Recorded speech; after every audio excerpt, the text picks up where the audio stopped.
کربلا کے بعد کیا ہوا؟ کربلا سے دمشق اور دمشق سے مدینہ۔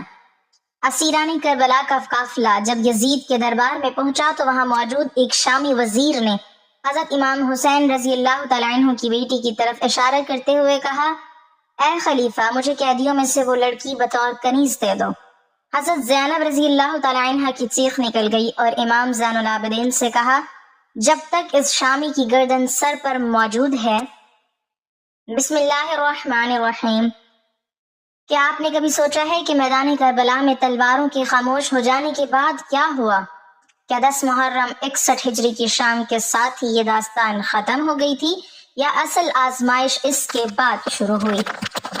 جب حضرت امام حسین رضی اللہ تعالیٰ عنہ اور ان کے جانثار ساتھی شہادت کے عظیم مقام پر فائز ہو چکے تھے، جب میدان میں گرد بیٹھ چکی تھی، جب خیموں کے اطراف خاموشی چھا چکی تھی، تب ایک ایسا سفر شروع ہوا جس نے اسلامی تاریخ پر گہرے نقوش چھوڑے۔ یہ سفر تھا اہل بیت کے ان افراد کا جو اس مارکے کے بعد زندہ بچے تھے۔ کربلا کی سرزمین پر شام اتر رہی تھی، خیموں میں غم کی کیفیت تھی، عورتیں اور بچے اپنے پیاروں کی جدائی کا صدمہ برداشت کر رہے تھے۔ حضرت امام زین العابدین رحمۃ اللہ علیہ شدید بیماری کی حالت میں موجود تھے اور دوسری طرف ابن زیاد کے سپاہی اپنی ذمہ داریوں میں مصروف تھے۔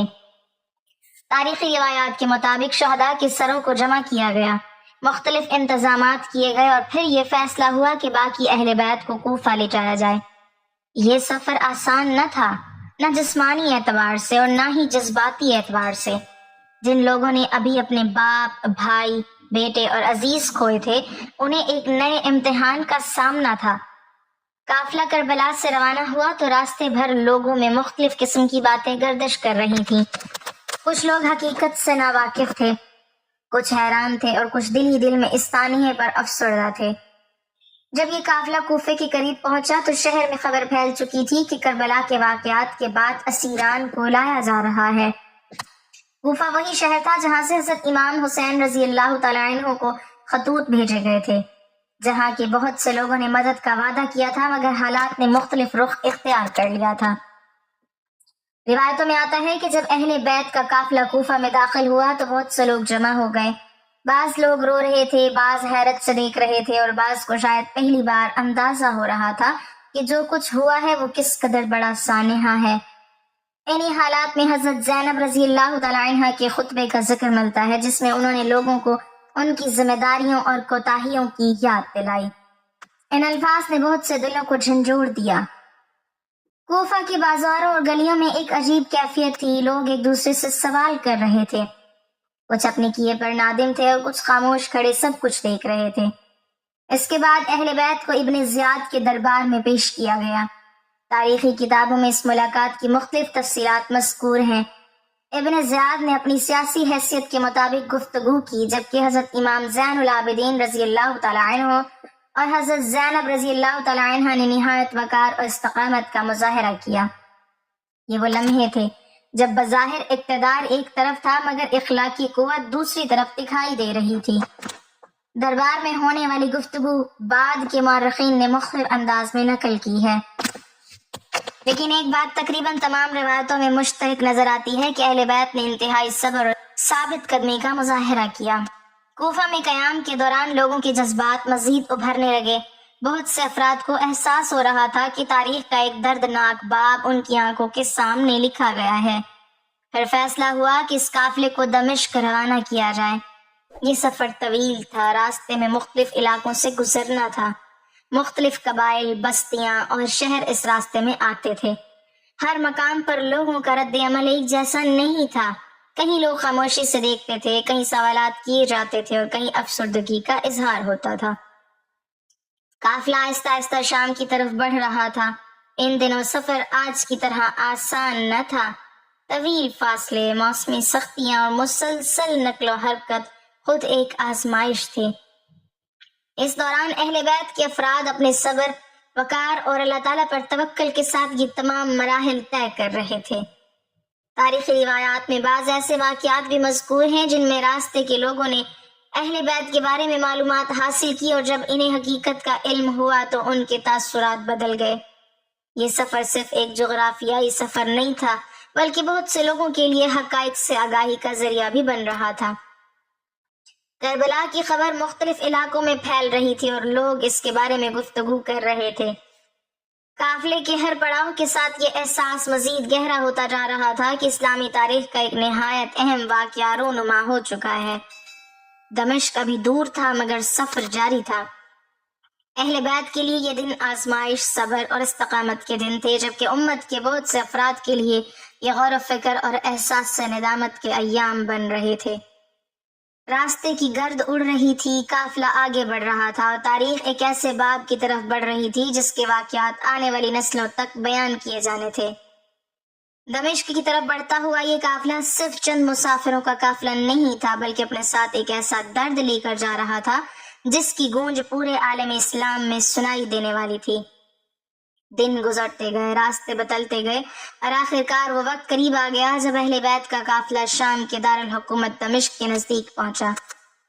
اس زمانے میں دمشق بنو امیہ کی حکومت کا مرکز تھا، ایک عظیم شہر جس کی گلیاں آباد تھیں، بازاروں میں رونق تھی اور لوگ اپنے روزمرہ کے معمولات میں مصروف تھے۔ بہت سے لوگوں کو کربلا کے اصل حالات کا تفصیلی علم نہیں تھا، ان تک جو خبریں پہنچی تھیں وہ حکومتی ذرائع کے ذریعے پہنچی تھیں، اس لیے اکثر لوگ اس ثانیہ کی حقیقی نوعیت سے واقف نہ تھے۔ جب قافلے کی آمد کی خبر پھیلی تو شہر کے مختلف حصوں میں گفتگو شروع ہوئی۔ لوگ جاننا چاہتے تھے کہ آنے والے کون ہیں اور ان کے ساتھ کیا معاملہ پیش آیا ہے۔ تاریخی روایات کے مطابق دمشق میں داخلے کے وقت لوگوں کی بڑی تعداد جمع تھی۔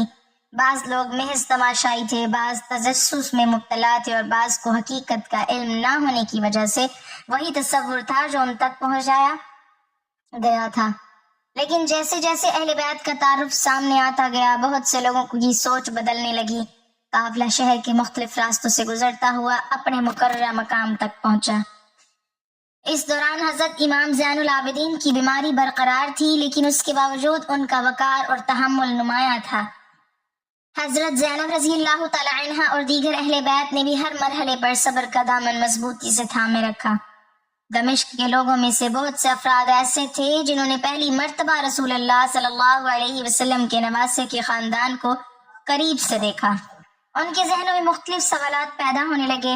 بعض روایات میں ذکر آتا ہے کہ لوگوں نے ایک دوسرے سے پوچھنا شروع کیا کہ اگر یہ واقعی رسول اللہ صلی اللہ علیہ وسلم کے اہل بیت ہے تو پھر ان کے ساتھ یہ معاملہ کیوں پیش آیا؟ یہ سوالات آہستہ آہستہ عام ہوتے جا رہے تھے۔ اس کے بعد اہل بیت کو یزید کے دربار میں پیش کیا گیا۔ یہ وہ مقام تھا جس کے بارے میں بعد میں مورخین نے بہت تفصیل سے لکھا ہے۔ مختلف تاریخی کتابوں میں اس مجلس کی تفصیلات کچھ اختلافات کے ساتھ ملتی ہیں، تاہم مجموعی طور پر یہ بات بیان کی جاتی ہے کہ دربار میں اہل بیت اور حکومتی نمائندوں کے درمیان گفتگو ہوئی۔ حضرت امام زین العابدین نے نہایت حکمت اور وقار کے ساتھ اپنا موقف بیان کیا، جبکہ حضرت زینب رضی اللہ تعالی عنہا نے بھی اپنے کلمات کے ذریعے حاضرین پر گہرا اثر ڈالا۔ ان کے الفاظ میں نہ صرف درد تھا بلکہ حق گوئی اور ثابت قدمی بھی نمایاں تھی۔ دربار میں موجود بہت سے افراد نے پہلی بار اہل بیت کی بات براہ راست سنی۔ بعض روایات کے مطابق ان کلمات نے مجلس کے ماحول کو بدل دیا اور لوگوں کے دلوں پر اثر ڈالا۔ انہی تاریخی روایات میں ایک واقعہ یہ بھی مذکور ہے کہ ایک شامی شخص نے اہل بیت کی ایک لڑکی کے بارے میں نامناسب مطالبہ کیا۔ اس پر حضرت زینب رضی اللہ تعالی عنہا نے سختی کے ساتھ جواب دیا اور اس شخص کی بات کو رد کیا۔ بعد کی روایات میں یہ بھی آتا ہے کہ یزید نے اس شخص کو جھڑکا اور اس کی بات قبول نہیں کی۔ اگرچہ اس واقعے کی تفصیلات مختلف کتابوں میں مختلف انداز میں بیان ہوئی ہیں، لیکن اسے کربلا کے بعد کے مشہور واقعات میں شمار کیا جاتا ہے۔ دمشق میں قیام کے دوران حالات آہستہ آہستہ تبدیل ہونے لگے۔ جو لوگ پہلے حقیقت سے ناواقف تھے وہ اب اہل بیت کی گفتگو سن کر مختلف انداز میں سوچنے لگے۔ بعض روایتوں کے مطابق شہر کے کئی افراد نے افسوس اور ہمدردی کا اظہار کیا۔ یہ وہ وقت تھا جب کربلا کا واقعہ محض ایک جنگ یا سیاسی تنازع کے طور پر نہیں بلکہ ایک بڑے سانحے کے طور پر لوگوں کے سامنے آ رہا تھا۔ حضرت امام زین العابدین کی گفتگو اور حضرت زینب رضی اللہ تعالی عنہا کے خطبات نے بہت سے لوگوں کے دلوں کو متاثر کیا۔ دمشق کے بازاروں، گلیوں اور مجالس میں اس واقعے کا تذکرہ بڑھنے لگا۔ لوگ ایک دوسرے سے سوال کرتے، مختلف روایتیں بیان کرتے اور اس انجام پر حیرت کا اظہار کرتے جو نواسہ رسول کے خاندان کے ساتھ پیش آیا تھا۔ کچھ وقت گزرنے کے بعد اہل بیت کے بارے میں نئی ہدایات سامنے آئی۔ تاریخی روایات میں ذکر ملتا ہے کہ ان کے ساتھ پہلے کے مقابلے میں نرم رویہ اختیار کیا گیا، انہیں قیام کے لیے بہتر سہولتیں دی گئی اور بعض ملاقاتوں کی اجازت بھی دی گئی۔ مختلف مورخین نے ان تفصیلات کو الگ الگ انداز میں نقل کیا ہے، لیکن عمومی تصویر یہی بنتی ہے کہ دمشق میں موجودگی کے دوران عوامی جذبات میں نمایاں تبدیلی پیدا ہو گئی تھی۔ اب وہ مرحلہ قریب آ رہا تھا جب اہل بیت کی واپسی کے بارے میں فیصلہ ہونا تھا۔ کربلا سے کوفہ اور کوفے سے دمشق تک کا سفر بے شمار آزمائشوں سے بھرپور تھا، مگر ابھی ایک اور سفر باقی تھا، وہ سفر جو اہل بیت کو دوبارہ حجاز کی سرزمین کی طرف لے جانے والا تھا، اس سرزمین کی طرف جہاں رسول اللہ صلی اللہ علیہ وسلم کی یادیں تھیں، جہاں مدینہ منورہ تھا اور جہاں اس عظیم ثانیے کی خبر سننے والے بے شمار دل پہلے ہی غم سے بھر چکے تھے۔ دمشق میں گزرنے والے وہ دن تاریخ کے نہایت اہم دنوں میں شمار ہوتے ہیں۔ کربلا کا واقعہ اب صرف عراق تک محدود نہیں رہا تھا، بلکہ اس کی باز گشت شام کے ایوانوں، بازاروں اور عام لوگوں کی گفتگو تک پہنچ چکی تھی۔ اہل بیت کی موجودگی نے بہت سے لوگوں کو سوچنے پر مجبور کر دیا تھا۔ وہ لوگ جو پہلے صرف سنی سنائی باتوں پر یقین کرتے تھے، اب حقیقت کے ایک دوسرے رخ سے بھی واقف ہو رہے تھے۔ تاریخی روایات کے مطابق دمشق میں قیام کے دوران متعدد افراد اہل بیت سے ملے، ان کی گفتگو سنی اور ان کے حالات جاننے کی کوشش کی۔ وقت گزرنے کے ساتھ ساتھ ماحول میں تبدیلی محسوس ہونے لگی۔ بعض مورخین لکھتے ہیں کہ عوامی رائے میں نرمی پیدا ہوئی اور لوگوں کے دلوں میں ہمدردی کے جذبات مزید نمایاں ہوئے۔ انہی حالات کے درمیان اہل بیت کی واپسی کا معاملہ زیر غور آیا۔ مختلف تاریخی کتب میں تفصیلات کچھ فرق کے ساتھ بیان ہوئی ہیں، لیکن مجموعی طور پر یہ ذکر ملتا ہے کہ اہل بیت کو مدینہ واپس بھیجنے کا فیصلہ کیا گیا۔ اس فیصلے کے بعد سفر کی تیاریاں شروع ہوئیں۔ یہ سفر پہلے کے تمام مراحل سے مختلف تھا۔ کربلا سے کوفہ اور کوفے سے دمشق تک کے سفر میں قید، نگرانی اور سخت آزمائشوں کا پہلو نمایاں تھا، جبکہ اب واپسی کا مرحلہ شروع ہو رہا تھا۔ جب قافلہ دمشق سے روانہ ہوا تو اس کے افراد کے دلوں میں کئی طرح کے جذبات موجود تھے۔ ایک طرف عزیزوں کی جدائی کا غم تھا، دوسری طرف اپنے وطن اور اپنے شہر کی طرف لوٹنے کا احساس تھا۔ لیکن اس واپسی میں خوشی کی وہ کیفیت نہیں تھی جو عام مسافروں کی واپسی میں ہوتی ہے۔ ایک ایسا قافلہ تھا جس نے اپنے سب سے قیمتی افراد کو کھو دیا تھا۔ راستے بھر کربلا کی یادیں ان کے ساتھ تھیں، ہر منزل پر شہداء کی یاد تازہ ہو جاتی، ہر پڑاؤ پر وہ چہرے یاد آتے جو اب دنیا میں موجود نہ تھے۔ حضرت امام حسین رضی اللہ تعالیٰ عنہ، حضرت عباس رضی اللہ تعالیٰ عنہ، حضرت علی اکبر رضی اللہ تعالیٰ عنہ، حضرت قاسم اور دیگر شہداء کی قربانیاں اہل بیت کے دلوں میں تازہ تھیں۔ سفر کے دوران لوگ مختلف مقامات پر اس قافلے کو دیکھتے اور اس کے بارے میں دریافت کرتے۔ کربلا کا ذکر اب دور دراز علاقوں تک پہنچ چکا تھا۔ بعض مقامات پر لوگ افسوس کا اظہار کرتے، بعض دعائیں دیتے اور بعض خاموشی سے قافلے کو گزرتا ہوا دیکھتے۔ یہ وہ لمحہ تھا جب کربلا کی داستان زبانی روایتوں کے ذریعے مختلف علاقوں میں پھیل رہی تھی۔ قافلہ آہستہ آہستہ حجاز کی سمت بڑھتا رہا۔ تاریخی روایات میں ایک مشہور بات یہ بھی ملتی ہے کہ واپسی کے دوران کربلا جانے کا ذکر کیا گیا، تاہم اس بارے میں مورخین کے درمیان اختلاف پایا جاتا ہے۔ بعض مورخین اس روایت کو قبول کرتے ہیں جبکہ بعض اسے تاریخی اعتبار سے مضبوط نہیں سمجھتے۔ اسی لیے اس مسئلے میں قطعی دعویٰ کرنے کے بجائے اختلاف کا ذکر کرنا زیادہ مناسب سمجھا جاتا ہے۔ جو بات یقینی ہے وہ یہ کہ بالآخر اہل بیت کا قافلہ مدینہ کی طرف روانہ رہا اور ان کا اصل مقصد اپنے شہر واپس پہنچنا تھا۔ جوں جوں مدینہ قریب آتا جا رہا تھا، دلوں کی کیفیت بھی بدلتی جا رہی تھی۔ مدینہ وہ شہر تھا جہاں سے حضرت امام حسین رضی اللہ تعالی عنہ نے سفر کا آغاز کیا تھا، وہی شہر جہاں رسول اللہ صلی اللہ علیہ وسلم کا روضہ مبارک تھا، وہی شہر جہاں اہل بیت کے بے شمار عزیز، دوست اور جاننے والے موجود تھے۔ لیکن اب مدینہ میں داخل ہونے والے لوگ وہ نہ تھے جو چند ماہ پہلے وہاں سے نکلے تھے۔ حالات بدل چکے تھے، زمانہ بدل چکا تھا اور تاریخ کا ایک عظیم ثانیہ وقوع پذیر ہو چکا تھا۔ مدینہ کے لوگوں تک کربلا کی خبر مختلف ذرائع سے پہنچ چکی تھی۔ شہر پہلے ہی غم اور افسوس کی کیفیت میں مبتلا تھا۔ لوگ منتظر تھے کہ اہل بیت واپس آئیں تو ان سے براہ راست حالات معلوم کیے جائیں۔ بہت سے لوگ اس انتظار میں تھے کہ وہ ان افراد کو دیکھ سکیں جو اس سانحے کے عینی گواہ تھے۔ قافلہ جب مدینہ کے قریب پہنچا تو جذبات مزید شدید ہو گئے۔ ہر شخص جانتا تھا کہ اب ایک ایسا منظر سامنے آنے والا ہے جو دلوں کو ہلا کر رکھ دے گا۔ رسول اللہ صلی اللہ علیہ وسلم کے نواسے کا خاندان واپس آ رہا تھا، مگر اس حالت میں کہ ان کے ساتھ آنے والے بہت سے افراد اب اس دنیا میں موجود نہ تھے۔ مدینہ کی فضا غم سے بوجھل ہو رہی تھی اور اہل بیت کی واپسی کا لمحہ قریب سے قریب تر ہوتا جا رہا تھا۔ ان دنوں کی یاد بعد کے مورخین نے بڑے دردناک انداز میں قلم بند کی ہے، کیونکہ یہ صرف ایک قافلے کی واپسی نہیں تھی بلکہ تاریخ کے ایک عظیم المیے کے زندہ گواہوں کی واپسی تھی۔ وہ گواہ جنہوں نے اپنی آنکھوں سے وہ سب کچھ دیکھا تھا جسے آنے والی نسلیں صدیوں تک یاد رکھنے والی تھی۔ مدینہ منورہ کے دروازے اب دور نہیں تھے۔ طویل سفر کے بعد اہل بیت کا قافلہ اس شہر کے قریب پہنچ چکا تھا جہاں سے چند ماہ پہلے حضرت امام حسین رضی اللہ تعالیٰ عنہ اپنے اہل خانہ اور ساتھیوں کے ساتھ روانہ ہوئے تھے، لیکن اب واپسی کا منظر بالکل مختلف تھا۔ یہ وہ قافلہ نہیں تھا جو امیدوں کے ساتھ مدینہ سے نکلا تھا، بلکہ یہ وہ قافلہ تھا جو اپنے ساتھ کربلا کی دردناک یادیں، شہداء کی قربانیوں کی داستان اور جدائی کے ناقابل فراموش زخم لے کر واپس آ رہا تھا۔ تاریخی روایات میں آتا ہے کہ مدینہ کے لوگوں کو جب اہل بیت کی آمد کی اطلاع ملی تو پورے شہر میں ایک خاص کیفیت پیدا ہو گئی۔ ہر شخص بے چینی سے منتظر تھا۔ جن گھروں میں پہلے خوشی اور امید کے چراغ روشن تھے وہاں اب غم اور افسوس کی فضا تھی۔ لوگوں کو معلوم تھا کہ رسول اللہ صلی اللہ علیہ وسلم کے نواسے حضرت امام حسین رضی اللہ تعالیٰ عنہ اب دنیا میں موجود نہیں ہے، لیکن جب اس حقیقت کے زندہ گواہ شہر میں داخل ہونے والے تھے تو غم کی شدت اور بھی بڑھ گئی۔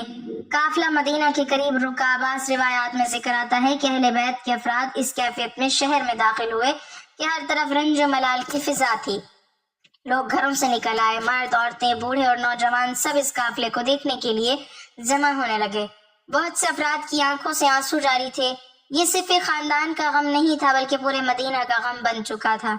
حضرت امام حسین رضی اللہ تعالیٰ عنہ رسول اللہ صلی اللہ علیہ وسلم کے نواسے تھے، اس لیے ان کی شہادت کی خبر نے پورے شہر کو ہلا کر رکھ دیا تھا۔ جب اہل بیت مدینہ میں داخل ہوئے تو مختلف گھروں سے رونے کی آوازیں بلند ہوئیں۔ لوگ اپنے اپنے انداز میں تعزیت اور ہمدردی کا اظہار کر رہے تھے۔ تاریخی کتابوں میں ذکر ملتا ہے کہ اہل مدینہ نے اس سانحے کو انتہائی دکھ کے ساتھ یاد کیا۔ حضرت زینب رضی اللہ تعالیٰ عنہ، حضرت امام زین العابدین اور دیگر اہل بیت نے وہ تمام حالات بیان کیے جو کربلا میں پیش آئے تھے۔ جو لوگ پہلے صرف خبریں سن رہے تھے اب وہ عینی شاہدین سے تفصیلات سن رہے تھے۔ ان واقعات نے مدینہ کے لوگوں کے دلوں پر گہرا اثر ڈالا۔ کربلا کی یادیں اب صرف ایک میدان تک محدود نہ تھیں بلکہ مدینہ کی گلیوں اور گھروں تک پہنچ چکی تھیں۔ وقت گزرتا گیا لیکن کربلا کا ذکر ختم نہ ہوا۔ حضرت امام حسین رضی اللہ تعالیٰ عنہ کی قربانی، ان کے صبر، ان کے اصولی موقف اور ان کے اہل خانہ کی استقامت کو لوگ یاد کرتے رہے۔ حضرت امام زین العابدین نے اپنی زندگی کے ذریعے اس پیغام کو آگے پہنچایا جو کربلا نے امت کو دیا تھا۔ حضرت زینب رضی اللہ تعالیٰ عنہ کا کردار بھی تاریخ میں ہمیشہ یاد رکھا گیا کیونکہ انہوں نے انتہائی سخت حالات میں صبر، حوصلے اور حق گوئی کی مثال قائم کی۔ کربلا کے بعد کا سفر محض ایک جغرافیائی سفر نہیں تھا بلکہ ایک پیغام کا سفر تھا۔ کربلا سے کوفہ، کوفہ سے دمشق اور دمشق سے مدینہ تک پیش آنے والے واقعات نے ہمیں یہ دکھایا کہ آزمائش کتنی ہی بڑی کیوں نہ ہو، صبر اور استقامت انسان کو عظمت عطا کرتے ہیں۔ تاریخ کے صفحات پر بہت سے حکمرانوں کے نام لکھے گئے، بہت سی حکومتیں آئیں اور چلی گئیں، لیکن حضرت امام حسین رضی اللہ تعالیٰ عنہ کی قربانی آج بھی یاد کی جاتی ہے۔ اس کی ایک بڑی وجہ یہ ہے کہ کربلا صرف ایک جنگ کا نام نہیں بلکہ اصول، وفاداری، صبر اور حق پر ثابت قدم رہنے کی ایک ایسی مثال ہے جسے صدیوں بعد بھی فراموش نہیں کیا جا سکا۔ اہل بیت نے جن مشکلات کا سامنا کیا، جن مصائب کو برداشت کیا اور جس وقار کے ساتھ ہر مرحلہ طے کیا، وہ اسلامی تاریخ کا ایک اہم باب ہے۔ مدینہ واپس پہنچنے کے بعد بھی کربلا کی یادیں اہل بیت کے دلوں میں کبھی محو نہ ہو سکیں۔ ہر یاد ایک شہید کی یاد تھی، ہر ذکر ایک قربانی کی یاد دلاتا تھا اور ہر آنسو اس عظیم سانحے کی گواہی دیتا تھا جس نے امت کی تاریخ پر گہرا اثر چھوڑا۔ یہی وجہ ہے کہ جب بھی کربلا کا ذکر آتا ہے تو صرف میدان جنگ کا تذکرہ نہیں ہوتا بلکہ ان لوگوں کا بھی ذکر ہوتا ہے جنہوں نے اس ثانیہ کے بعد صبر و استقامت کے ساتھ زندگی گزاری، جنہوں نے دکھ اور مصیبت کے باوجود اپنے کردار اور اپنے وقار کو برقرار رکھا، اور جن کی زندگیوں نے آنے والی نسلوں کو یہ سبق دیا کہ حالات کتنے ہی سخت کیوں نہ ہو، ایمان، صبر اور حق کے ساتھ وابستگی انسان کو تاریخ میں زندہ رکھتی ہے۔ کربلا کا سفر میدان میں ختم نہیں ہوا تھا، اس کی باز گشت کوفہ، دمشق اور مدینہ تک پہنچی اور پھر وہاں سے نسل در نسل منتقل ہوتی ہوئی آج تک دنیا کے مختلف خطوں میں سنائی دیتی ہے، جہاں لوگ حضرت امام حسین رضی اللہ تعالیٰ عنہ اور ان کے رفقا کی قربانیوں کو یاد کرتے ہیں اور ان کے صبر، استقامت اور عزم سے سبق حاصل کرتے ہیں۔ ناظرین، آزمائش کتنی ہی بڑی کیوں نہ ہو، ایک مسلمان کو حق، صبر اور اللہ تعالیٰ پر بھروسے کا دامن کبھی نہیں چھوڑنا چاہیے۔ اللہ تعالیٰ ہمیں حضرت امام حسین رضی اللہ تعالیٰ عنہ اور اہل بیت رسول اللہ صلی اللہ علیہ وسلم کی سیرت سے صبر، استقامت اور حق پر ثابت قدم رہنے کا سبق حاصل کرنے کی توفیق عطا فرمائے، آمین۔ ناظرین، کمنٹ باکس میں اللہ تعالیٰ کے 99 ناموں میں سے ایک نام ضرور ٹائپ کریں۔